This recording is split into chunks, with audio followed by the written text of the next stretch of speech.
Hello and welcome to Kit's Photography. I'm Kit from Bremac Photography here in sunny South Australia. Welcome to my channel.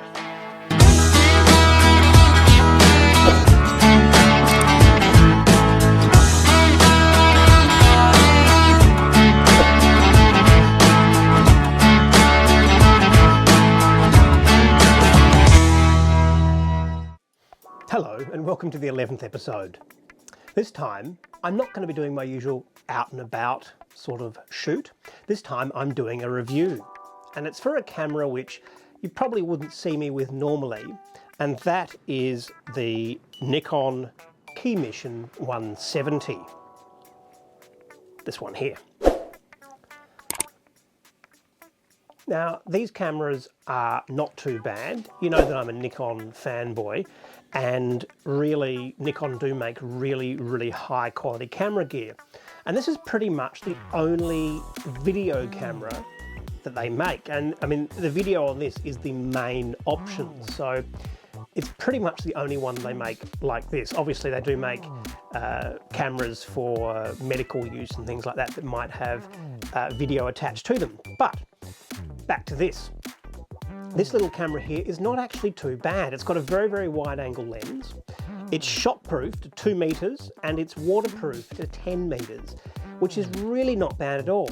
It's got a couple of different lens covers on it. So if I put on the one that came with it, you can see there it makes it a lot smaller, a bit more compact. If you're not doing anything outside, then this would be the way to go. But it does come with a bigger brother. This one here clips on, and this is the big waterproof one, which is super good. It's got a rubber ring inside here which protects it, and you know, you're not going to find any difficulties with this. The video itself is not too bad. It does have a microphone attached to it as well, which is not too bad if you're just wanting to have a reference, but I wouldn't use it for any hardcore recording. So I'm recording myself now in my front garden, and you can see how it's got quite a wide angle here. It's a hugely wide angle actually, but the quality's not too bad. The sound quality's not the best, but for reference it's actually pretty good.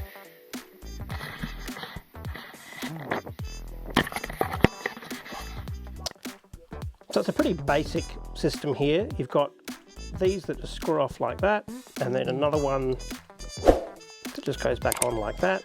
So you've got a much smaller unit. Personally, I prefer the glass because I know it's a bit more protective. You turn it on by pushing the button, or pushing this button. You've got a still photograph button here and a video button just here.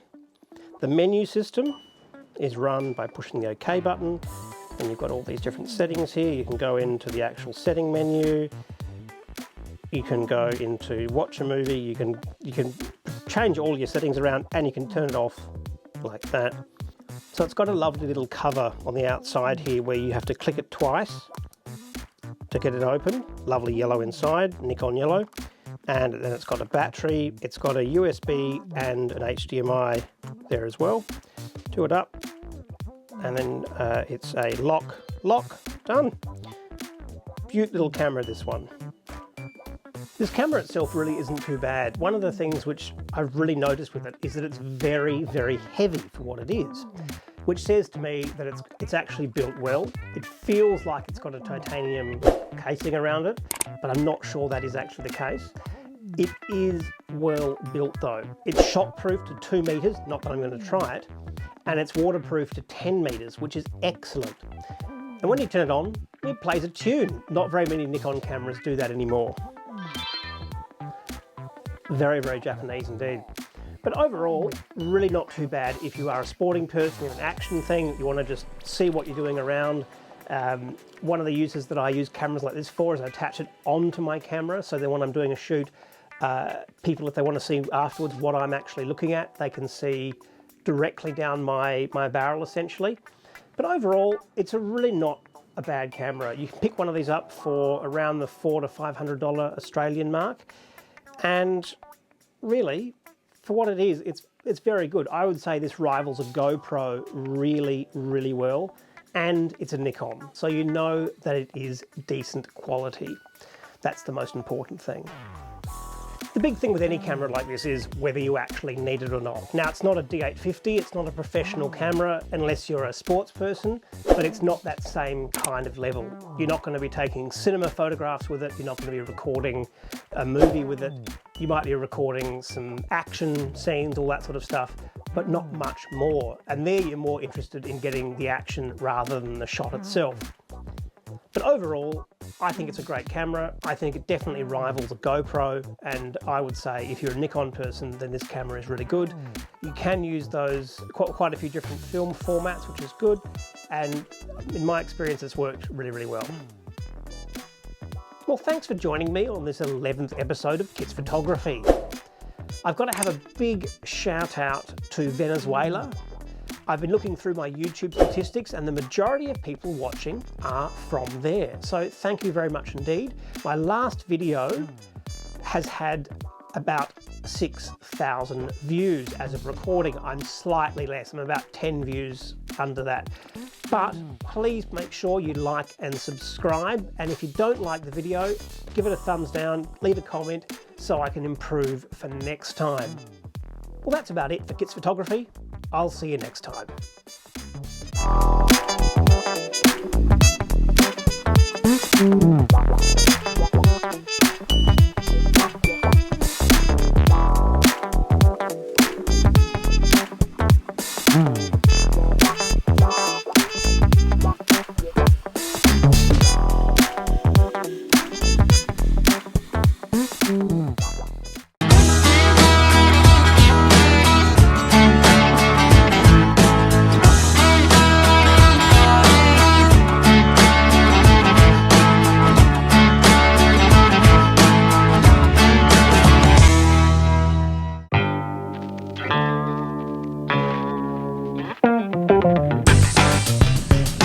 Get out of my